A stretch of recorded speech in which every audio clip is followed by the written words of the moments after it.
पाखी ने लड़के की फ़ोटो पूजा को व्हाट्सएप पर भेजकर पूछा, कैसा है लड़का? घर वाले मेरी शादी के लिए देख रहे हैं। पर दूसरी तरफ से कोई जवाब नहीं आया। कुछ देर इंतज़ार कर पाखी अपने काम में लग गई। पूजा रिश्ते में पाखी की चाची लगती थी, पर उससे ज़्यादा दोनों में दोस्ती का रिश्ता था। दोनों एक दूसरे से हर छोटी छोटी बातें शेयर करती थी। आज भी पाखी ने सबसे पहले फ़ोटो पूजा को भेजी, पर पूजा का फ़ोन उस वक्त पूजा के भाई मानव के पास था। जैसे ही उसने मैसेज खोलकर देखा, एक खूबसूरत लड़के की तस्वीर थी।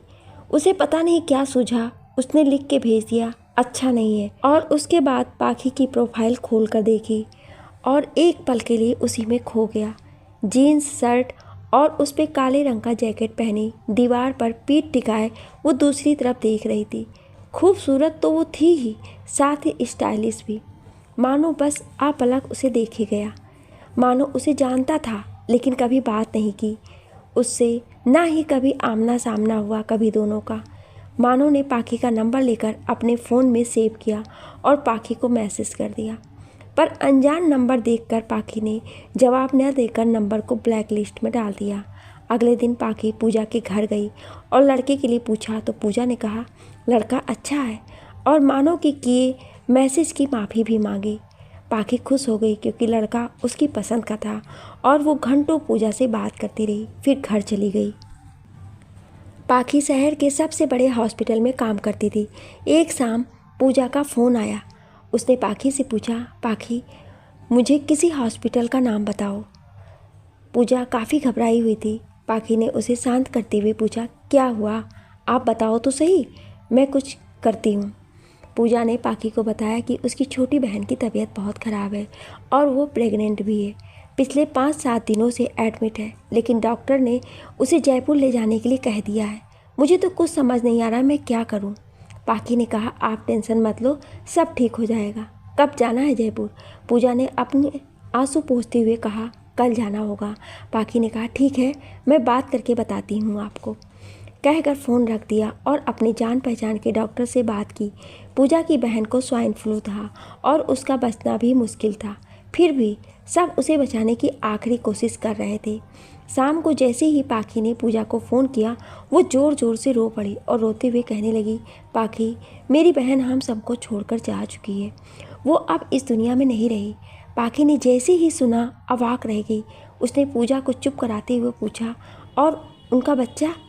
बच्चा ठीक है, उसे हॉस्पिटल में एडमिट करवा दिया गया है, हमें उससे मिलने नहीं दे रहे हैं। तुम हॉस्पिटल में काम करती हो, क्या तुम जाकर बच्चे से मिल लोगी? पाखी ने हाँ कहा और फ़ोन काट दिया।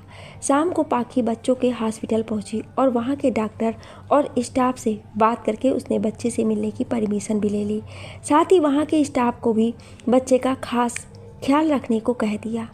जैसे ही पाखी बाहर आई, मानव और उसके मम्मी पापा बाहर ही खड़े थे। सबके चेहरे पर उदासी छाई हुई थी। पाखी ने पूजा के पापा से कहा, अंकल चिंता मत कीजिए, बच्चा एकदम ठीक है और मैंने यहाँ के डॉक्टर को बोल दिया है, वो बच्चे का पूरा ख्याल रखेंगे। पूजा की मम्मी की आंखों से आंसू बहे जा रहे थे, वो कुछ नहीं बोली। पाखी ने उनका हाथ अपने हाथ में पकड़कर कहा, सब ठीक हो जाएगा आंटी, और अंकल की तरफ मुड़कर कहा, आप सब लोग घर चलिए। अंकल ने अपनी आंखें पोंछते हुए कहा, तुम भी हमारे साथ चलो बेटा। पाखी ने अपनी स्कूटी की तरफ इशारा करते हुए कहा, अंकल मेरे पास गाड़ी है, आप चलिए मैं आ जाऊंगी। अंकल ने मानव से कहा, तुम अपनी बाइक लेकर इनके साथ ही आ जाना, कहकर गाड़ी से लेकर निकल गए। मानव ने एक नज़र पाखी को देखा, वो फ़ोन पर किसी से बात कर रही थी, शायद बच्चे के बारे में, और फिर बाइक लेने चला गया। बाइक पाखी के सामने रोककर कहा, चले।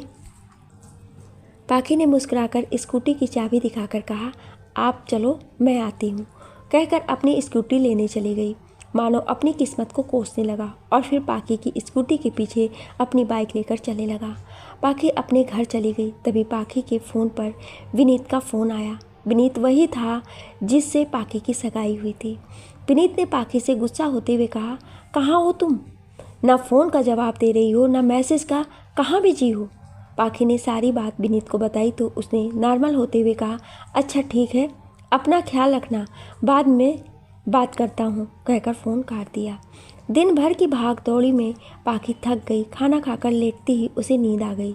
पूजा के मम्मी पापा और मानो भी घर चले गए। पाखी रोज़ सुबह शाम बच्चे से मिलने जाती थी। उसकी हालत में धीरे धीरे सुधार होने लगा। पूजा के मम्मी पापा ने मानो को वापस पूजा के पास भेज दिया ताकि बच्चे के लिए किसी चीज़ की ज़रूरत हो तो वो देख सके। एक शाम पाखी पूजा के घर गई तो वहाँ मानो, उनका बड़ा भाई दीपक और बहन का पति मोहित पहले से मौजूद थे। पाखी को देखकर मोहित कमरे में चला गया। उनकी आंखें रोने की वजह से लाल हो चुकी थी। दीपक पाखी को बचपन से जानता था, इसलिए आते ही उससे बातें करने लगा। भाई के इस तरह बात करने पर मानो अंदर ही अंदर जल भुन रहा था और चुपचाप उन दोनों को देखता रहा। मोहित भी आकर उनमें शामिल हो गया और जल्दी ही पाखी से घुल मिल गया। न जाने ऐसा क्या था उस लड़की में, एक बार जो उससे बात करता उसका दीवाना बन जाता। पाखी की बातें सुनकर मोहित के चेहरे पर हंसी आ गई।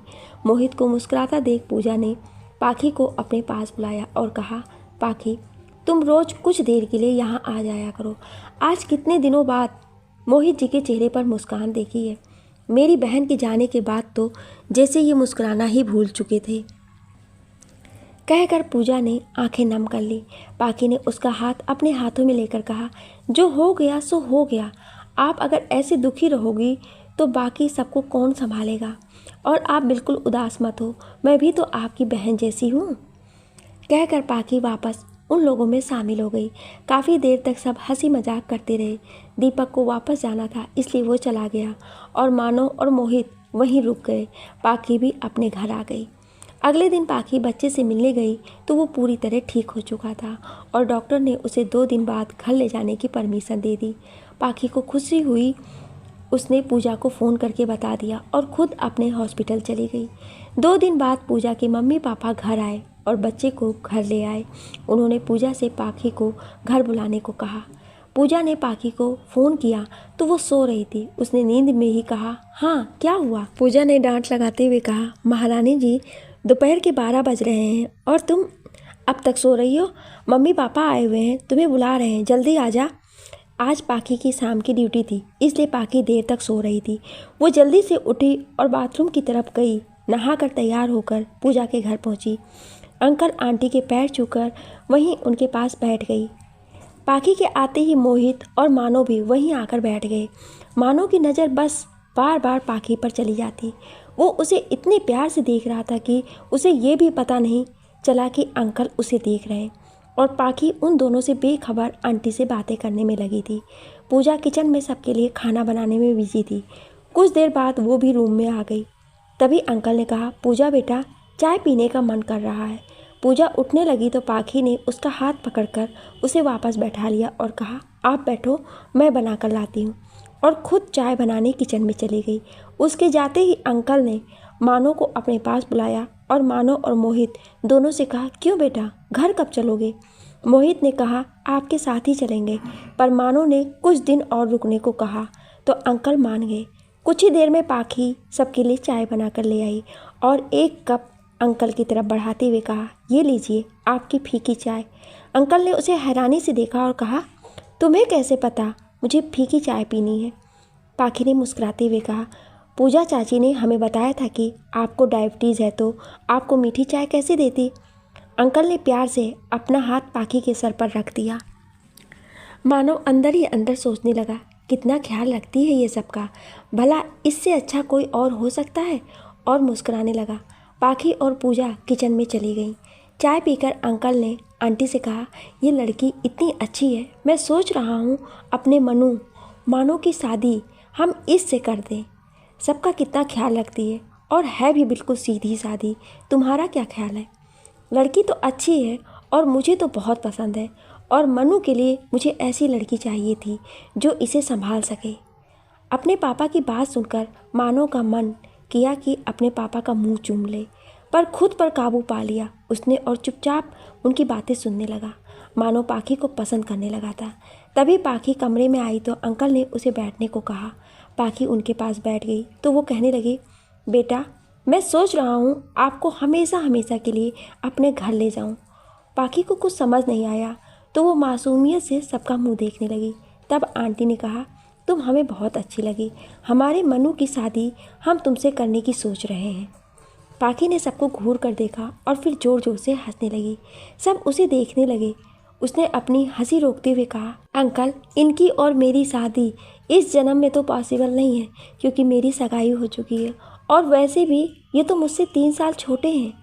मनु मन ही मन कहने लगा, तो क्या हुआ, मैं तो फिर भी तैयार हूँ, और कमरे से बाहर निकल गया। पाखी ने घड़ी देखते हुए कहा, अच्छा अंकल, अब मैं चलती हूँ, मुझे हॉस्पिटल जाना है। पाखी जाने लगी। पूजा ने रोकते हुए कहा, कहाँ जा रही है? खाना बनाया है, खाकर चली जाना। मम्मी ने तेरे पसंद की सांगरी की कढ़ी बनाई है, चुपचाप जाकर बैठ, मैं लेकर आती हूँ। यार, मेरा पेट भरा हुआ है, मैं घर से खाना खाकर आई हूँ, पाखी ने अपनी मजबूरी बताते हुए कहा। पूजा जब नहीं मानी तो पाखी ने प्लेट में रखा पोहा उठाते हुए कहा, अच्छा ठीक है, मैं ये खा लेती हूँ। पूजा ने प्लेट छीन ली और किचन से बाहर निकलते हुए कहा, ये सब नहीं खाना है, खाना खा कर जाना। इतने में मोहित भी बाहर आ गया और पाखी से कहा, आज तो हमारे साथ भी खा लो। इस बार पाखी मना नहीं कर पाई और चुपचाप जाकर खाने के लिए बैठ गई। खाना खाते वक्त उसने मनु से कहा, अरे तुम वहाँ क्यों खड़े हो, आओ खाना खा लो। पर मनु ने कुछ नहीं कहा, बस उसे देखता रहा। मोहित ने एक टुकड़ा तोड़कर पाखी को खिलाया और पाखी ने मुस्कुराकर खा लिया। मनु को बिल्कुल अच्छा नहीं लगा। वो मोहित को जानता था कि वो कितना फ्लर्टी है, लेकिन अभी हालात ऐसे थे कि वो चुप रहा और चुपचाप किचन में आ गया। मनु ने किचन से एक बॉक्स उठाया और उसमें पोहा डालने लगा तो पूजा ने पूछा, ये क्या कर रहा है? पाखी के लिए रख रहा हूँ, वो ले जाएगी हॉस्पिटल, उसने नज़रें बचाते हुए कहा। जब पाखी आई तो उसने बॉक्स पाखी को पकड़ा दिया। पाखी ने भी मुस्कुराते हुए बॉक्स ले लिया और चली गई। मनु उसे जाते हुए देखता रहा। अगले दिन मोहित ने फ़ोन करके पाखी को बताया कि वो आज वापस जा रहे हैं। पाखी ने 10 मिनट में आने को कहकर फ़ोन रख दिया। 10 मिनट बाद पाखी पूजा के घर थी। मनु खुश था। मोहित के जाने के बाद उसे पाखी से बात करने का मौका मिल जाएगा, वरना मोहित के सामने तो वो पाखी से कुछ बोल ही नहीं पाता था। मोहित ने पाखी से कहा, आपसे मिलकर बहुत अच्छा लगा, सच में आप बहुत अच्छी हैं, जिससे आपकी शादी हो रही है वो बहुत लकी इंसान होगा। पाखी मुस्कुरा दी और मनु अंदर ही अंदर फिर जल उठा और कहने लगा, मेरे जले पर नमक छिड़कने का एक भी मौका मत छोड़ना जीजा। पर बेचारा कुछ नहीं बोल पाया, चुपचाप दोनों को देखता रहा। तभी पाखी ने आगे बढ़कर मोहित के हाथों को अपने हाथों में लिया और कहा, मोहित जी, अच्छा बुरा वक्त सबकी ज़िंदगी में आता है, और देखना अब सब अच्छा ही होगा आपके साथ। और इतना कहकर अपने साथ लाई गणेश जी की छोटी सी मूर्ति उनके हाथों पर रख दी और कहा, मुझे जब भी कोई परेशानी होती है मैं इनसे कहती हूँ और ये सब सही कर देते हैं। आज से ये आपकी भी सारी परेशानियाँ दूर कर देंगे। मोहित पाखी की बातों पर मुस्कुराने लगा और फिर सबको अलविदा कहकर चला गया। मनु की जान में जान आई। उसने पूजा की तरफ कुछ इशारा किया तो पूजा ने कहा, पाखी तेरे लिए फ्रिज में कुछ रखा है, जाकर ले ले, कहकर पूजा अपने काम में लग गई। पाखी ने जाकर फ्रिज खोला तो उसमें एक बड़ी डेयरी मिल्क चॉकलेट रखी हुई थी। पाखी ने उसे लिया और धीरे धीरे कदमों से चलती मनु की तरफ बढ़ी। जैसे जैसे पाखी के कदम बढ़ रहे थे, मनु की धड़कनें भी बढ़ती जा रही थी। पाखी ने पास आकर धीरे से थैंक यू कहा और अपने घर चली गई। मनु बस उसे जाते हुए देखता रहा। फिर कुछ दिन बाद पाखी पूजा के घर नहीं जा पाई। काम और ऑफिस में इतना बिजी रहती थी कि उसके पास किसी के लिए वक्त ही नहीं होता था, और इसलिए आए दिन उसका और विनीत का झगड़ा होता रहता था और जल्दी ही दोनों में सुलह भी हो जाती। एक शाम पाखी के फ़ोन पर पूजा के फ़ोन से मैसेज आया। पाखी ने सोचा पूजा ही कर रही है, इसलिए जवाब देती रही। काफ़ी समय बाद उसे पता चला मैसेज मनु कर रहा है। दरअसल उसने करती हूँ की जगह करता हूँ लिख दिया और पाखी ने उसकी चोरी पकड़ ली।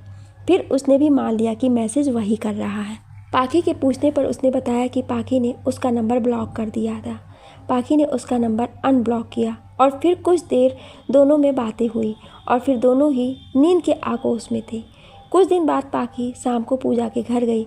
तब पूजा ने कहा, पाखी, मनु सगाई की पार्टी मांग रहा है। पाखी ने मनु से कहा, बताओ क्या खाओगे? मनु ने पलके झुकाते हुए कहा, पानी पूरी। पाखी हंसने लगी, बस इतना सा? वो तो अभी मंगवा देते हैं। नहीं, बाहर चल के खाना है। बाहर इस वक्त अंधेरा भी हो गया है। पाखी ने बाहर देखते हुए कहा। मेरे साथ जाने में डर लग रहा है तो रहने दीजिए, कहकर मनु चुप हो गया। तभी पूजा ने कहा, एक काम करो तुम दोनों, अंशु को साथ ले जाओ, कोई परेशानी नहीं है। अंशु पूजा का 5 साल का लड़का था। उसकी और पाखी की कभी कभी बिल्कुल नहीं बनती थी, तो कभी कभी दोनों बच्चे जैसे झगड़ते। मनु ने अपनी बाइक निकाली और अंशु को अपने आगे बैठा लिया। पाखी पीछे बैठ गई। मनु ने बाइक मार्केट की तरफ घुमा दी। पूरे रास्ते दोनों चुप थे, बिल्कुल खामोश। बस अंशु ही कुछ ना कुछ बोले जा रहा था। मनु ने अपनी बाइक का शीशा सेट किया। पीछे बैठी पाखी का चेहरा उसमें नजर आ रहा था। हवा से उसके बाल बार बार उड़कर उसके चेहरे पर आ रहे थे। मनु तो जैसे उसी में खोकर रह गया। तभी सामने ब्रेकर उसे नज़र ही नहीं आया और गाड़ी को धक्का लगने से पाखी ने अपना हाथ मनु के कंधे पर रखते हुए कहा, जरा देख कर। मनु ने हाँ में गर्दन हिला दी। एक जगह जाकर मनु ने अपनी बाइक रोक दी। तीनों पानी पूरी खाने लगे। हल्का अंधेरा था और बारिश के बाद की हल्की ठंडी हवाएं चल रही थी। मनु कभी नज़र बचाकर पाखी को देख लेता तो कभी दूसरी तरफ देखने लगता। अंशु से जब खाया नहीं गया तो वो पाखी के पास आया और खिलाने के लिए बोलने लगा। पाखी ने उसे खिलाया। वहाँ खड़ी एक औरत काफ़ी देर से मनु, पाखी और अंशु को देख ही जा रही थी। पाखी उनकी तरफ देखकर मुस्कुरा दी तो उसने पास आकर कहा, आपका बेटा तो बिल्कुल आप पर गया है, लेकिन इसकी आंखें बिल्कुल आपके पति जैसी हैं। उसके इतना कहते ही मनु भी आ गया और पाखी से चलने के लिए कहने लगा। पाखी अब भी आंखें फाड़े उस औरत को देखे जा रही थी। तीनों वापस घर की तरफ चल दिए। मनु उसकी बात सुन चुका था, फिर भी अनजान बनते हुए पाखी से पूछा, क्या कह रही थी वो आंटी? वो हम दोनों को अंशु के मम्मी पापा समझ रही थी, कहकर पाखी दूसरी तरफ देखने लगी। मनु ने पाखी से कुछ नहीं कहा, लेकिन अपने आप से कहने लगा, मम्मी पापा ना सही, अंशु के मामा मामी तो बन ही सकते हैं। रास्ते में अंशु आइसक्रीम खाने की जिद करने लगा तो सबने खाई। कुछ देर बाद ही सब घर आ गए। पूजा से थोड़ी देर बात करने के बाद पाखी अपने घर चली गई, पर मनु का इधर मन नहीं लग रहा था। वो बार बार पाखी के बारे में ही सोच रहा था। वो पाखी को पसंद करने लगा था, ये जानते हुए भी कि उसकी सगाई हो चुकी है। उधर पाखी इन सबसे अनजान विनीत के साथ अपने आने वाली ज़िंदगी के सपने देखने में मशगूल थी। पाखी जब भी अपनी प्रोफाइल पर विनीत की तस्वीर लगाती, मनु को बिल्कुल अच्छा नहीं लगता था। अब तो मनु अपनी बहन के घर बार बार आने लगा ताकि पाखी से मिल सके, लेकिन जब पाखी सामने होती थी वो कुछ बोल ही नहीं पाता था। दोनों के बीच गहरी खामोशियों का रिश्ता बन चुका था। हर बार वो पाखी के लिए ढेर सारी चॉकलेट्स लेकर आता था। एक शाम जब पाखी पूजा के घर गई तो मनु भी आया हुआ था। मनु ने पाखी से पानी पूरी खाने की बात कही तो वो मान गई। अब दोनों एक दूसरे के लिए अनजान नहीं थे। मनु ने बाइक निकाली और पाखी को लेकर चला गया। दोनों ने पानी पूरी खाई। मनु तो बस उसे देखे जा रहा था। वो बिल्कुल सिंपल सी लड़की थी, लेकिन मनु के दिलो दिमाग पर उसकी सादगी भरी थी। पानी पूरी खाने के बाद पाखी हाथ पोंछने के लिए टिश्यू मांगने ही वाली थी कि मनु ने अपना रुमाल आगे कर दिया। पाखी ने हाथ पोंछे और फिर दोनों वापस बाइक से घर जाने लगे। इस बीच दोनों में कोई बात नहीं हुई। तभी मनु ने एक रजनीगंधा का पैकेट निकाला और जैसे ही खाने लगा पाखी ने टोक दिया, ये सब मत खाया करो तुम, हेल्थ के लिए अच्छा नहीं है। मनु ने तुरंत उसे फेंक दिया और कहा, लो आज से ये सब बंद। इतनी जल्दी बंद? पाखी ने आश्चर्य से पूछा। हाँ, आज तक किसी ने तुम्हारी तरह रोका ही नहीं। आज के बाद नहीं खाऊंगा। पाखी मुस्कुरा दी। कुछ देर खामोश रहने के बाद मनु ने कहा, वैसे आज तक मेरी बाइक की पिछली सीट पर कोई लड़की नहीं बैठी। तुम पहली लड़की हो जो मेरी बाइक पर बैठी हो। ऐसा क्यों? पाखी ने हंसते हुए पूछा। क्योंकि आज तक कोई तुम जैसी मिली ही नहीं, मनु ने मिरर में पाखी का चेहरा देखते हुए कहा। कुछ देर बाद दोनों घर आ गए और पाखी अपने घर चली गई। मनु सारी रात सो नहीं पाया। उसे बार बार पाखी के साथ बिताया वक्त याद आ रहा था। पाखी से उसका मिलना कम ही हो पाता था, इसलिए वो पाखी से मैसेज में बातें कर लेता। और एक दिन बातों ही बातों में उसने पाखी से कहा कि तुम विनीत से शादी मत करो। पाखी को कुछ समझ नहीं आया तो उसने मनु को वापस मैसेज किया, क्यों?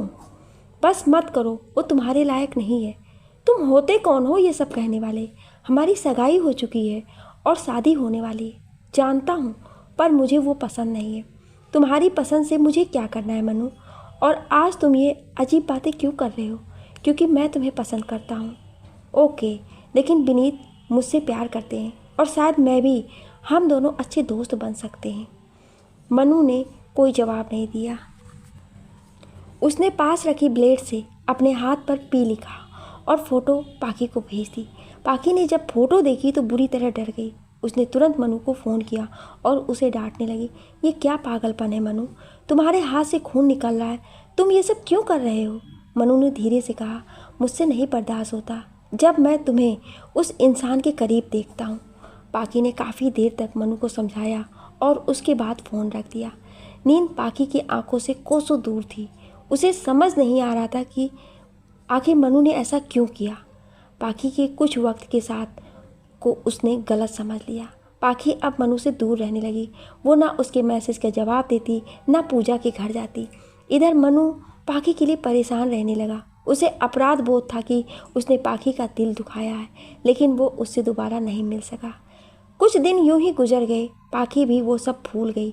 सगाई के बाद ये उसका पहला करवा चौथ का व्रत था। होने वाली सास का सुबह ही फ़ोन आ गया कि आज उपवास करना है। पाखी ने भी सबके साथ मिलकर उपवास रखा, लेकिन काम ज़्यादा होने की वजह से उसे हॉस्पिटल जाना पड़ा। शाम को जल्दी आ जाऊंगी कहकर वो घर से निकल गई। काम ज़्यादा होने की वजह से पाखी को समय का पता ही नहीं चला। रात के 8 बज रहे थे। घर से लगातार फ़ोन आ रहे थे। पाखी ने सारा काम समेटा और मम्मी को 10 मिनट का बोलकर तुरंत घर के लिए निकल गई। घर पहुंचकर वो नहाने चली गई। नहाने के बाद उसे अच्छा महसूस हो रहा था। उसने गहरे गुलाबी रंग का सूट पहना, कानों में बड़े झुमके पहने, हाथों में ढेर सारी चूड़ियाँ पहनी, आंखों को काजल से सजाया और हल्के गुलाबी रंग की लिपस्टिक होठों पर लगा ली। एक बारगी उसने शीशे में खुद को देखा। आज वो सच में कहर ढा रही थी। बालों की उसने चोटी बनाकर गूंथ ली। अब लग रही थी वो बिल्कुल पंजाबी कुड़ी। उसने एक प्यारी सी स्माइल दी। चांद निकलने में अभी बहुत वक्त था। उसने अपनी छोटी बहन दीपा से कुछ फ़ोटो क्लिक करने को कहा और फिर सारी फ़ोटो विनीत को भेज दी, लेकिन विनीत ने कोई जवाब नहीं दिया। तो पाखी ने विनीत को फ़ोन लगाया और कहा, फ़ोटो कैसे लगे? आपके लिए ही किया है ये सब। आज हमारा पहला करवा चौथ है ना, इसलिए। विनीत का मूड ऑफ था। शायद उसने गुस्से से कहा, फ़ोटो छोड़ो, पहले ये बताओ इतनी देर तक तुम थी कहाँ और तुम्हारा फ़ोन कहाँ बिजी था? विनीत की बात सुनकर पाखी ने कहा, वो कुछ काम से हॉस्पिटल जाना पड़ा मुझे और फ़ोन तो मेरे पास ही था, लेकिन काम इतना ज़्यादा था तो बात नहीं हो पाई आपसे। आप इतना गुस्सा क्यों हो रहे हैं? विनीत ने कहा, अच्छा बिजी थी। जब मैं फ़ोन करता हूँ तब बिजी रहती हूँ, जबकि फेसबुक पर आज पूरे दिन ऑनलाइन थी तुम। पाखी को सुनकर बड़ा अजीब लगा। उसने कहा, आप ऐसा क्यों बोल रहे हैं? मुझे आज बिल्कुल फुर्सत नहीं थी। फेसबुक चलाना तो बहुत दूर की बात है। विनीत ने पाखी की किसी बात का भरोसा नहीं किया और काफ़ी देर तक दोनों में बहस होती रही और फिर थक हार कर पाखी ने ही फ़ोन काट दिया। उसकी आंखों से आंसू छलक गए। उसे विनीत की बातों का बहुत बुरा लग रहा था। फ़ोन बंद करके वो कमरे से बाहर आ गई। चांद निकलने में अभी भी बहुत वक्त था। वो वापस कमरे में आ गई। उसने अपने झुमके चूड़ियाँ उतार कर रख दी। उसने नज़र उठा के शीशे में देखा। काजल लगी बड़ी बड़ी आंखों में आंसू छलक आए थे। कुछ देर बाद आकर दीपा ने बताया कि चांद निकल आया है। पाखी अनमनी सी छत पर चली गई और चांद देखकर अपना व्रत पूरा किया। जैसे ही उसकी नज़र सामने पड़ी, पूजा के घर की छत पर मनु खड़ा था और पाखी को ही देख रहा था। पाखी नीचे चली आई, खाना खाया और लेट गई। तभी उसके फ़ोन पर मनु का मैसेज आया, आज चांद इतना बुझा बुझा सा क्यों है? पाखी ने कोई जवाब नहीं दिया और सो गई। मनु इंतज़ार करता रहा पर पाखी का जवाब नहीं आया। तभी उसकी नज़र पाखी की प्रोफाइल पर गई। मनु ने प्रोफाइल खोल कर देखी तो वो देखता ही रह गया। गुलाबी उसका पसंदीदा रंग था और आज पाखी को इस रंग में देखते जैसे उसके दिल की धड़कनें ही रुक गई थी। वो काफ़ी देर तक पाखी की तस्वीर देखता रहा और फिर फेसबुक पर एक पोस्ट की, मुझे उससे प्यार हो गया है और मैं ये भी जानता हूँ कि वो मेरी किस्मत में नहीं है। उसके ऐसे पोस्ट करते ही उसके सब दोस्त उसकी खिंचाई करने लगे। कुछ उसे चीयर अप कर रहे थे तो कुछ उसके मज़े ले रहे थे, पर वो इस बात को लेकर बहुत सीरियस हो चुका था। उसने अपने कुछ दोस्तों को पाखी के बारे में बताया भी। उनको भी पाखी अच्छी लगी, पर जैसे ही सबको पाखी की सगाई का पता चला, सब ने उसे कहा कि उससे दूर हो जा, उसकी शादी होने वाली है। पर मनु को किसी की बात से कोई फ़र्क नहीं पड़ा। सब जानते हुए भी वो पाखी से प्यार करने लगा था। वो भी इतना कि उसके लिए ना जाने कितनी बार अपना हाथ काटा और कितनी ही बार लोगों से लड़ाई की, पर खुद को पाखी से दूर नहीं कर पाया। इधर पाखी मनु के साथ जितना खुद को सहज महसूस करती थी उतना विनीत के साथ भी नहीं करती थी। मनु के साथ वो हमेशा हंसती मुस्कुराती रहती, लेकिन विनीत के साथ चुपचाप खामोश। मनु और पाखी के बीच एक अनजाना रिश्ता बन चुका था, एक ऐसा रिश्ता जिसको कोई नाम नहीं दिया जा सकता है, जिससे दोनों ही अनजान थे। दोनों के मन का हाल कोई नहीं जानता, ना ही दोनों खुद। मनु और पाखी दोनों ही एक दूसरे की भावनाओं से अनजान थे। पाखी विनीत के साथ एक बंधन में बंधने वाली थी, इसलिए मनु के लिए कुछ महसूस नहीं कर पा रही थी, और मनु सब कुछ महसूस करके भी कुछ बोल नहीं पा रहा था। पाखी के बिना उसे सब बेकार लगता था। पाखी के दिल में भी मनु के लिए बहुत कुछ था जो विनीत के कारण दिल के एक कोने में कहीं दफन हो गया था। और एक दिन मनु ने सारी बात अपनी बहन पूजा को बता दी। पहले पूजा को विश्वास नहीं हुआ, पर बाद में मनु को देख वो समझ गई कि मामला गंभीर है। उसने मनु को समझाते हुए कहा, देख मनु, उसकी सगाई हो चुकी है और जल्दी ही शादी होने वाली है, और वो विनीत के साथ खुश है। अगर वो विनीत को छोड़कर तुमसे शादी करेगी तो जानता है उस पर और तुझ पर कितनी उंगलियां उठेंगी। सबको यही लगेगा कि तेरे लिए उसने अपनी सगाई तोड़ दी, और तेरे साथ साथ उसकी भी उतनी ही बदनामी होगी। और विनीत को उसने खुद पसंद किया है, तो उसे छोड़ने का तो सवाल ही नहीं बनता है। तो उन दोनों के बीच मत आ मनु, प्यार के चक्कर में अपनी दोस्ती मत खो। मनु को पूजा की बातें समझ आ रही थी, पर वो दिल के हाथों मजबूर था। वो चुपचाप पूजा की बातें सुनता रहा। पूजा उसे बहुत देर तक समझाती रही। अगले दिन वो अपने गांव चला गया बिना किसी से बात किए। अब उसने पाखी को मैसेज करना भी लगभग बंद ही कर दिया था। दूसरी तरफ पाखी विनीत के लिए खुद को बदलने में लगी थी, पर विनीत किसी चीज़ से खुश ही नहीं था। जब देखो तब वो किसी न किसी बात पर पाखी से झगड़ा करता रहता या उस पर शक करता रहता। कई बार पाखी का मन करता कि विनीत से रिश्ता तोड़ दे, लेकिन हर बार अपनी माँ का चेहरा देखकर रुक जाती। एक माँ ही तो थी जिसने पाल पोस कर उसे और उसके भाई बहनों को बड़ा किया, पढ़ाया लिखाया। पापा तो कब के घर छोड़कर जा चुके थे, बस अपना अतीत याद कर वो रो जाती। पाखी की अब विनीत से भी कम ही बात होती। अगर वो फ़ोन भी करता तो पाखी कोई बहाना निकाल कर फ़ोन काट देती। कुछ दिन निकल गए, दिवाली आने वाली थी। पाखी ने ससुराल वालों के लिए तोहफे खरीदे। विनीत के लिए उसने एक जैकेट खरीदा, सास के लिए खूबसूरत साड़ी, ससुर जी को उसने एक खूबसूरत गणेश जी की मूर्ति गिफ्ट की, और ननद देवर के लिए भी तोहफे भेजे। सब बहुत खुश हुए। विनीत भी अब तक उसे थोड़ा समझने लगा था। पाखी अपनी मम्मी के लिए साड़ी लाना भूल गई। उसे खुद पर बहुत गुस्सा आया कि उसने सबके लिए खरीदा और मम्मी को भूल गई। उसने तुरंत पूजा को फ़ोन लगाया और बाज़ार चलने को कहा।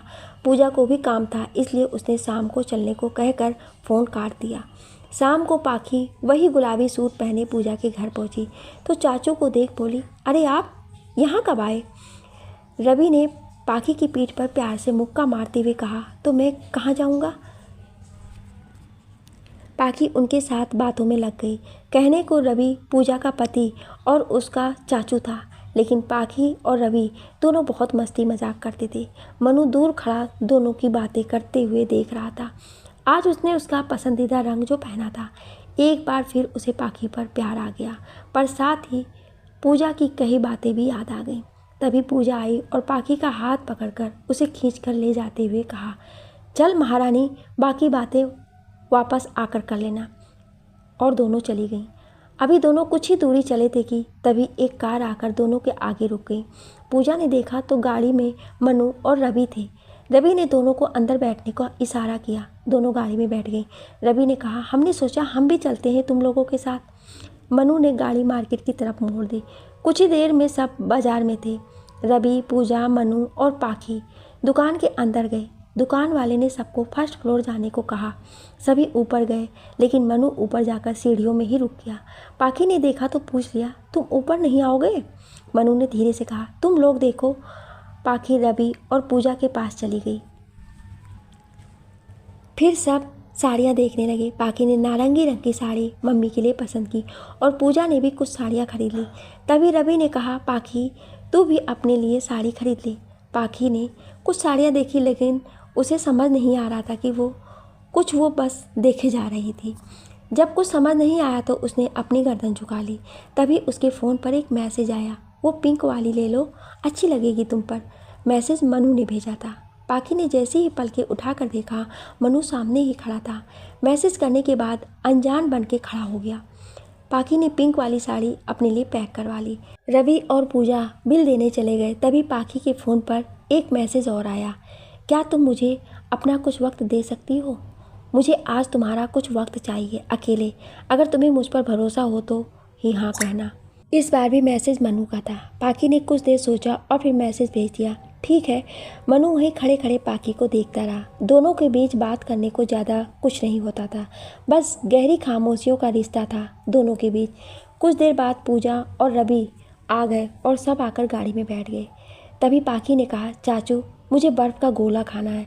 रवि ने कहा, इतनी रात को बर्फ़ का गोला मिलेगा? कल खिला लाऊंगा। नहीं नहीं, मुझे अभी खाना है। पाखी जिद करने लगी तो रवि ने मनु से कहा, मनु मुझे और पूजा को घर छोड़कर तू इसके साथ चले जाना। मनु ने हाँ में गर्दन हिला दी। घर पहुंचकर पूजा और रवि उतर गए। रवि ने घड़ी में टाइम देखते हुए कहा, अभी 7:30 बज रहे हैं, जल्दी घर आ जाना, ज़्यादा देर मत करना वरना इसकी मम्मी डांटेंगी। कहकर रवि अंदर चला गया। मनु ने गाड़ी घुमा दी, वापस सड़क की ओर मोड़ दी। दोनों को ही नहीं पता था जाना कहाँ है, बस गाड़ी अपनी रफ्तार से सड़क पर दौड़ रही थी। एक बार फिर खामोशी चारों ओर फैल गई। मनु ने गाना चला दिया। पाखी को चुप देख मनु ने कहा, कुछ खाओगी तुम? नहीं, पाखी ने ना में गर्दन हिलाते हुए कहा। दोनों फिर चुप हो गए। फिर पाखी ने ही बात शुरू की। कुछ देर इधर उधर की बातें कि अचानक से पूछ लिया, तुमने मुझसे वक्त क्यों मांगा था? मनु कुछ देर खामोश रहा, फिर कहा, क्योंकि आज का वक्त मैं हमेशा याद रखना चाहता था। इसके बाद शायद ये वक्त ना मिले। पाखी को कुछ समझ नहीं आया तो उसने दूसरी तरफ मुंह कर लिया। वैसे इस वक्त तुम मेरे साथ अकेली चली आई, डर नहीं लगता? मनु ने गाने की आवाज़ कम करते हुए कहा। डर कैसा? मुझे यकीन है कि तुम मेरे साथ कभी कुछ गलत नहीं करोगे, पाखी ने मनु की तरफ देखते हुए कहा। मनु ने एक गहरी सांस ली और कहा, इतना भरोसा खुद पर है? पाखी ने मुस्कुराते हुए कहा। गाड़ी की रफ्तार धीमी करते हुए मनु ने कहा, अगर मैं तुमसे कुछ मांगूं तो मिलेगा? पाखी ने कहा, मांगो। उसकी धड़कनें बढ़ी हुई थी, ये सोचकर कि मनु उससे क्या मांगने वाला है। मनु कुछ देर चुप रहा, फिर धीरे से कहा, मुझे तुम्हारे साथ अपनी एक फ़ोटो लेनी है। ये बात सुनकर पाखी ने हाँ में गर्दन हिला दी। मनु ने अपनी और पाखी की 2 तस्वीरें ली और फ़ोन जेब में रख लिया। पाखी ने सोचा शायद मनु अपने दिल की बात उससे कहेगा, लेकिन ऐसा कुछ नहीं हुआ। 1 घंटा हो चुका था पर दोनों में ज़्यादा बातचीत नहीं हुई थी। तभी पाखी के फ़ोन पर घर से फ़ोन आया तो उसने 10 मिनट का बोलकर फ़ोन रख दिया। मनु ने चुपचाप गाड़ी घर की तरफ मोड़ दी। अब तक काफ़ी दूर निकल आए थे दोनों। मनु ने एक छोटा सा बॉक्स निकाल कर पाखी को थमाते हुए कहा, मैं अपनी चीज़ें किसी को नहीं देता, पर ये तुम्हारे लिए, क्योंकि तुम मेरे लिए बहुत खास हो। पाखी ने बॉक्स साइड में रख लिया। आज वो सब भूल चुकी थी, बीनीत अपनी सगाई और आने वाला कल। बस वो अपना सिर्फ आज जीना चाहती थी।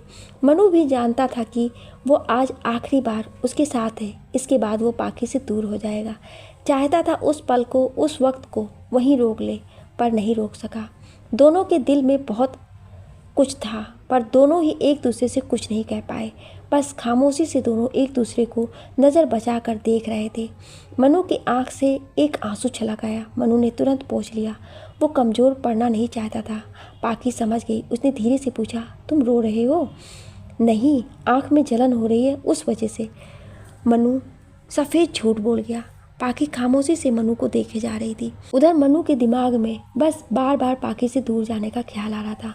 वो चाह कर भी अपने दिल की बात पाखी को नहीं बता पाया।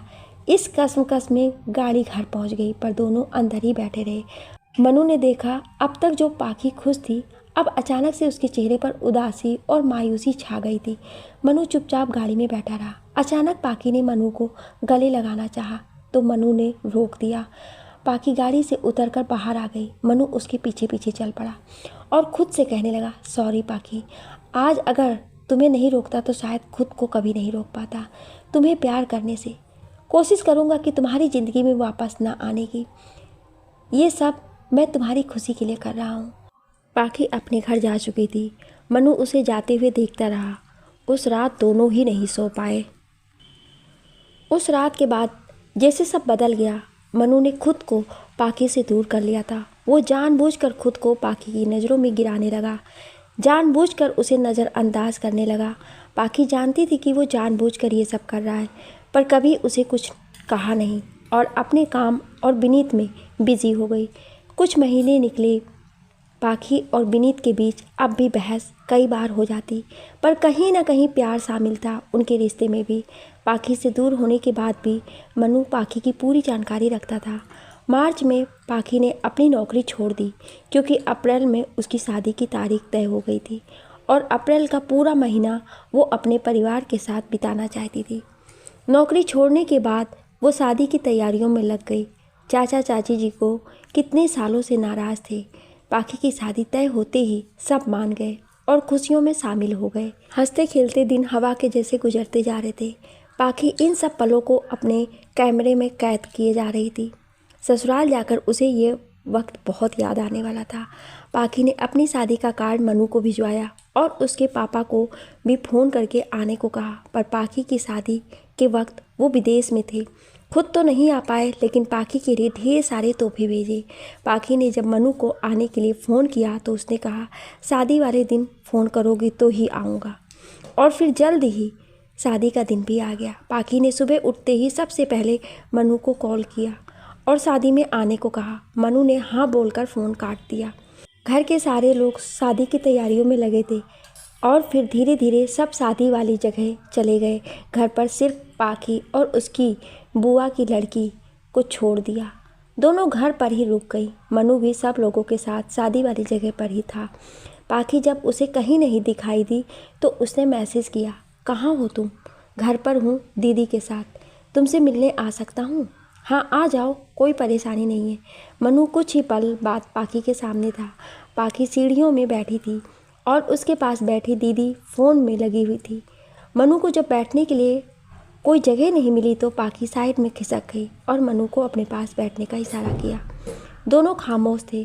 पाखी जानती थी कि आज वो हमेशा के लिए सबसे दूर चली जाएगी, पर पता नहीं फिर भी क्यों उसका दिल कह रहा था कि मनु उससे कुछ कह दे। मनु के पास बैठे ना जाने कितनी ही बार उसके मन में ख्याल आया कि कुछ गलत हो रहा है। वो भाग रही है, पर किस से? खुद से, विनीत से या फिर मनु से? पर मानती नहीं थी। उसे एहसास था कि ये प्यार है, पर वो कमज़ोर पड़ना नहीं चाहती थी। दीदी दोनों के लिए चाय ले आई तो मनु ने पाखी को चिढ़ाने के दीदी से फ्लर्ट करना शुरू कर दिया। पाखी की शक्ल देखने लायक थी। मनु ने पाखी से कभी इतनी बात नहीं की जितनी आज वो दीदी से कर रहा था। कुछ ही देर में पाखी के सब भाई वहाँ आ गए और पाखी के साथ हंसी मजाक करने लगे। मनु चाहता था पाखी हमेशा हमेशा के लिए उसे भूल जाए, इसलिए जानबूझकर ऐसे कर रहा था। शाम को सभी औरतें मंगल गीत गाने लगीं। पाखी को हल्दी दही से नहलाया जा रहा था। वो ज़बरदस्ती मुस्कुराने की कोशिश कर रही थी। सबने बारी बारी से उसे हल्दी लगाई। सबके चेहरे पर खुशी और हंसी देख पाखी भी मुस्कुराने लगी। पूजा करने के बाद पाखी तैयार होने पार्लर चली गई।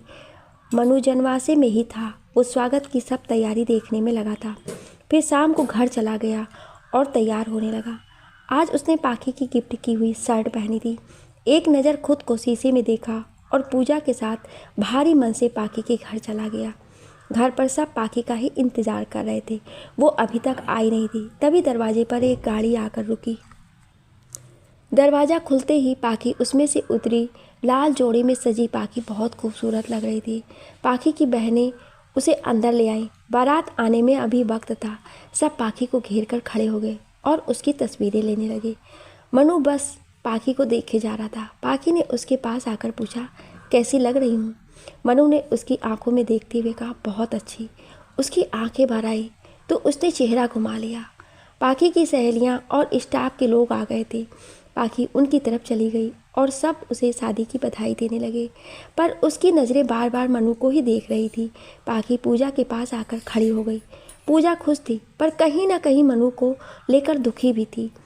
अंशु को उसने गोद में ले रखा था। हमेशा पाखी को परेशान करने वाला अंशु आज पाखी को प्यार से देख रहा था। जब पाखी पूजा के पास खड़ी थी तो अंशु ने पूजा से कहा, मम्मा मैं पाखी दी को किस कर लूँ? पूजा ने उसे पाखी की तरफ झुकाकर कहा, कर लो। अंशु ने जैसे ही पाखी के गाल पर किस किया, पाखी के चेहरे पर मुस्कुराहट फैल गई। इस लम्हे को मनु ने अपने फ़ोन के कैमरे में कैद कर लिया। ये पाखी की अब तक की सबसे खूबसूरत तस्वीर थी शायद। थोड़ी देर बाद बारात आ गई। सब लड़कियां बाहर दूल्हा देखने गईं। पूजा और मनु वहीं रुक गए। मनु अब भी पाखी को देखे जा रहा था और पाखी अब भी अंदर ही अंदर अपने आप से जूझ रही थी। दिमाग कह रहा था सब सही है, पर दिल कह रहा था कुछ तो गलत हो रहा है, कुछ तो ऐसा है जो उसके हाथ से छूट रहा है। मनु ने उसे अपना तोहफा दिया। पाखी ने खोल कर देखा तो एक बहुत खूबसूरत सिल्वर चैन थी। तभी चाची आ गई और पाखी को बाहर चलने को कहा। पाखी ने मनु की तरफ देखा, उसकी आंखों से आंसू की एक बूंद गिरी और वो बाहर चली गई। पाखी के सारे रिश्तेदार जनवासे में पहुंचे। पाखी ने देखा पूरे ग्राउंड को बहुत खूबसूरत तरीके से सजाया गया है। पाखी की सारी बहनों ने पाखी को बीच में खड़ा किया और बाकी सब उसके दाएं बाएं खड़े होकर चलने लगी। जब पाखी स्टेज की तरफ बढ़ रही थी, सबकी नज़रें पाखी पर ठहर गईं। लाल रंग के जोड़े में वो इतनी खूबसूरत लग रही थी कि हर कोई उसकी तस्वीर ले रहा था। पाखी को सरप्राइज़ देने के लिए घर वालों ने रोलिंग स्टेज भी लगवाया था। विनीत ने अपना हाथ आगे बढ़ाया तो पाखी उसका हाथ थामे रोलिंग स्टेज पर चली गई। स्टेज धीरे धीरे घूमने लगा और दोनों पलक झपकते हवा में थे। स्टेज जमीन से काफ़ी ऊपर था। विनीत और पाखी ऊपर थे, बाकी सब लोग नीचे खड़े थे। पाखी को सब सपने जैसा लग रहा था। विनीत और पाखी दोनों आसमान में थे, सबसे ऊपर, और दोनों पर गुलाब के फूलों की बारिश हो रही थी। पाखी बहुत खुश थी। उसने विनीत से कहा, आज से हम दोनों अपनी ज़िंदगी की नई शुरुआत करने जा रहे हैं। कोशिश करूंगी आपको शिकायत का मौका ना दूं। I love you. विनीत मुस्कुरा दिया और कहा, आई लव यू टू। और दोनों एक दूसरे को देखकर मुस्कुराने लगे। नीचे खड़े सब लोग पाखी और विनीत के लिए खुश हो रहे थे। मनु भी उन्हीं के बीच खड़ा पाखी की तस्वीरें ले रहा था। पाखी की नज़रें भी उसी को तलाश रही थी। पाखी और विनीत ने एक दूसरे को वरमाला पहनाई। सारा ग्राउंड तालियों से गूंज उठा और फिर धीरे धीरे दोनों नीचे आ गए। रोलिंग झूले के बाद दोनों के लिए एक बड़ा सा स्टेज और तैयार किया गया था, जहां आशीर्वाद समारोह संपन्न होना था। विनीत पहले ही वहां जाकर बैठ गया और विनीत के भाई पाखी की जगह बैठकर नेक मांगने लगे। नेक लेने के बाद उन्होंने पाखी को वहां बैठने दिया। पाखी शर्माती हुई बैठी थी। धीरे धीरे आशीर्वाद समारोह शुरू हुआ और सब वर वधू को आशीर्वाद दे रहे थे। मनु वहां से घर चला गया। रस्में होने के बाद दूल्हा दुल्हन को खाने की टेबल पर बुलाया गया। वर पक्ष और वधू पक्ष दोनों तरफ से लोग थे। रिश्ते में सब देवर साले साली थे। सबने दोनों को खिलाना शुरू किया। तभी विनीत ने बड़ा सा गुलाब जामुन पाखी के मुंह में ठूस दिया। पाखी की बहनें कहाँ पीछे रहने वाली थी, उन्होंने भी मिठाई का बड़ा सा टुकड़ा अपने जीजा जी को खिला दिया। कुछ ही लोग थे, बाकी सब घर चले गए थे। पाखी की चाचियाँ और कुछ मेहमान वहीं थे। उनसे कुछ ही दूर बैठे सब के सब हंसी मजाक में लगे थे। खाना खाने के बाद सभी घर आ गए। फेरों की रस्म और बाकी की रस्में घर पर होनी थी। पाखी और बाकी सब रिश्तेदार घर आ गए। विनीत और पाखी को शादी के मंडप में बिठाया गया। शादी की रस्में शुरू हो चुकी थी। पाखी शर्माते हुए मंडप में बैठी थी। उसके और विनीत के पीछे बैठे भाई बहन दोनों की जमकर टांगे खींच रहे थे। पाखी अपनी नज़रें झुकाए बैठी थी। मनु भीड़ में पीछे ही पीछे खड़ा था, अपने दिल में चल रहे सवालों से जूझ रहा था। पर अब वो बेबस था, लाचार था। जानता था कुछ ही देर बाद वो पाखी को हमेशा हमेशा के लिए खो देगा। बस चुपचाप खड़ा उसे देखता रहा। पंडित जी ने विनीत और पाखी से फेरों के लिए खड़े होने को कहा। विनीत पाखी का हाथ थामे फेरे लेने लगा। पाखी के लिए ये वक्त सबसे खूबसूरत था। शादी के 7 वचनों से पूरा घर गूंज उठा। जब विनीत ने अपने दाहिने हाथ से पाखी की सूनी मांग में सिंदूर भरा, उसी पल पाखी 7 जन्मों के लिए उसकी हो गई। पाखी ने भी पलकी झुकाकर खुद को विनीत के प्रति समर्पित कर दिया। सभी रस्में होने के बाद वक्त आया विदाई का।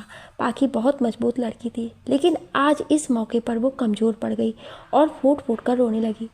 ये पल ही ऐसा था कि कोई भी अपने आंसू नहीं रोक पाया। घर से बाहर जब उसे गाड़ी में बिठाया गया तो उसकी नज़र सामने खड़े मनु पर पड़ी। पाखी का दिल किया गाड़ी से उतरकर दौड़ कर जाए और एक बार उसे कसकर गले लगा ले, लेकिन मर्यादा नाम की बेड़ियों में बंधी हुई थी। वो बस जाते हुए उसे देखती रही। उसका रोना अब सिसकियों में तब्दील हो चुका था।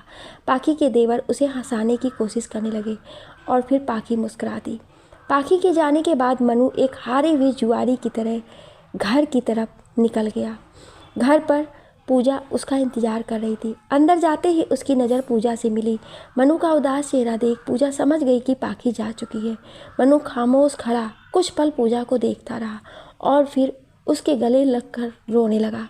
पूजा ने भी उसे नहीं रोका। कुछ देर बाद वो कमरे में चला गया और पाखी की तस्वीरें देखने लगा। उसे पाखी बेइंतहा याद आ रही थी। उसकी आंखों के सामने वो उससे दूर चली गई। उसने जानबूझकर पाखी को खो दिया। वो चाहता तो उसे रोक सकता था, लेकिन उसने ऐसा नहीं किया था। जिस लड़की से वो बहुत प्यार करता था उसे खो चुका था। वो सारी रात सो नहीं सका, वो एक पल भी। इन सब से बेखबर पाखी अपनी नई जिंदगी की तरफ कदम बढ़ा रही थी। गाड़ी घर के दरवाजे पर आकर रुकी और पाखी अपने ख्यालों की दुनिया से बाहर आई। गाड़ी से उतरकर उसने नए घर में अपना कदम रखा। घर की औरतें उसे अंदर लेकर चली गईं। पाखी घूंघट में सिमटी हुई सी सबके बीच बैठी थी। कुछ रस्में होने के बाद कमरे में एक दो औरतें ही बची, बाकी सब सोने चली गईं। पाखी ने देखा उसकी सास और ननद के चेहरे पर ज़्यादा खुशी के भाव नहीं थे। मामी सास के कहने पर पाखी कुछ देर के लिए लेट गई और उसे नींद आ गई। सुबह उठने के बाद फिर से सबने उसे घर की रस्मों में बिजी कर लिया। सुबह से कब शाम हो गई कुछ पता ही नहीं चला। लगभग सभी मेहमान जा चुके थे। पाखी अपने साथ लाए कपड़े गहने समेटने में लगी थी। शाम को उसने गहरे लाल रंग की साड़ी पहनी और साथ ही मैचिंग ज्वेलरी पहनी। खुद को तैयार कर विनीत के आने का इंतज़ार करने लगी। आज विनीत के साथ उसकी ज़िंदगी की नई शुरुआत थी। मन में एक अजीब सी बेचैनी थी। इंतज़ार करते करते रात के 11 बज चुके थे। विनीत अभी तक घर नहीं आया था। पाखी ने जैसे ही विनीत को फ़ोन करना चाहा, इतने में विनीत आ गया। घर के सब लोग सो चुके थे। विनीत चुपचाप अपने कमरे में आया और दरवाज़ा बंद कर दिया। पाखी खामोश खड़ी थी। उसने विनीत से पूछा, इतनी देर कहाँ थे आप? विनीत ने कोट उतारते हुए कहा, दोस्तों के साथ था। उन्होंने शादी की पार्टी मांगी तो उसी में देर हो गई और फिर बिस्तर पर बैठ गया पाखी के पास। पाखी पलके झुकाए बैठी थी। तभी विनीत ने अपनी जेब से एक चैन निकाली और पाखी को पहना दी। पाखी खुश थी विनीत को पाकर। उसने सोचा विनीत उसे अपने बारे में सब बताएगा, अपनी भावनाएं उससे शेयर करेगा, पर विनीत ने ऐसा कुछ नहीं किया। उसने पाखी के चेहरे को अपने दोनों हाथों से पकड़ा और जैसे उसके नज़दीक आया, पाखी ने उसे पीछे धकेल दिया। विनीत सकपका गया और कहा, ये क्या है पाखी? मैं तुम्हारा पति हूँ। पाखी की आवाज़ में बेचैनी उभर आई। उसने सहमी सी आवाज़ में कहा, आपने शराब पी रखी है? विनीत ने पाखी को बहुत समझाया, लेकिन उसने उसकी एक बात नहीं सुनी और अपने सवाल को बार बार दोहराती रही। विनीत का झूठ पकड़ा गया और उसने कह दिया, हाँ मैंने पी रखी है, तो क्या हो गया? सब पीते हैं और दोस्तों को पार्टी दी तो पी ली। मैंने उनके साथ क्या गलत किया? पाखी, आपने शादी से पहले मुझसे कहा था कि आप शराब नहीं पीते। आपने मुझसे झूठ क्यों कहा? पाखी जाने दो ना इस बात को। आज की रात क्यों ख़राब कर रही हो? कहकर विनीत ने उसे अपनी बाहों में भर लिया। सारी रात वो पाखी के बदन से खेलता रहा। उसने पाखी की भावनाओं को कोई परवाह नहीं की। विनीत को नींद आ गई। पाखी सारी रात जागती रही। उसे अपने आंखों के सामने वो सारे सपने टूटते नजर आ रहे थे जो उसने देखे थे। आंसुओं की बूंदें उसके गालों पर लुढ़क आई। वो रोती रही। विनीत नशे में था। उसे ना पाखी का रोना सुना, ना ही पाखी की भावनाओं की परवाह की थी। पाखी को कब नींद आई उसे याद ही नहीं। सुबह उसकी आंख खुली। विनीत सोया हुआ था। पाखी ने अपने कपड़े सही किए और नहाने बाथरूम की तरफ चली गई। बाल्टी भरने के लिए जैसे ही उसने नल चालू किया, खुद को रोक नहीं पाई और रोने लगी। विनीत के नए रूप ने उसे बहुत गहरी ठेस पहुंचाई थी। वो काफ़ी देर बाथरूम में बैठी सिसकती रही और सोचने लगी, क्या सपने देखे थे मैंने? विनीत इतना निर्मम तो कभी नहीं था। क्या कहूँगी जब घर वालों को पता चलेगा विनीत के बारे में? मेरी तरह उन लोगों का भरोसा भी टूट जाएगा। पाखी नहाकर बाथरूम से बाहर आई तो आते ही सास ने कह दिया, आज से रसोई का काम तुम संभालोगी। पाखी ने हाँ में अपना सिर हिला दिया और अपने कमरे में चली गई और थोड़ी ही देर बाद किचन में आ गई। पहले पूरे किचन की सफाई की और फिर सबसे पहले गैस की पूजा कर मीठा बनाया। आज किचन में उसका पहला दिन था, लेकिन सास ने उसे कुछ नहीं बताया। बस अपने कमरे में बैठी बातें करती रही। पाखी समझदार थी और घर के कामों में निपुण भी थी, इसलिए उसने खुद से ही सब बना लिया। सब उसके बनाए खाने की तारीफ कर रहे थे। किचन से काम निपटाते निपटाते दोपहर के 2 बज गए, पर किसी ने उसे खाने तक का नहीं पूछा।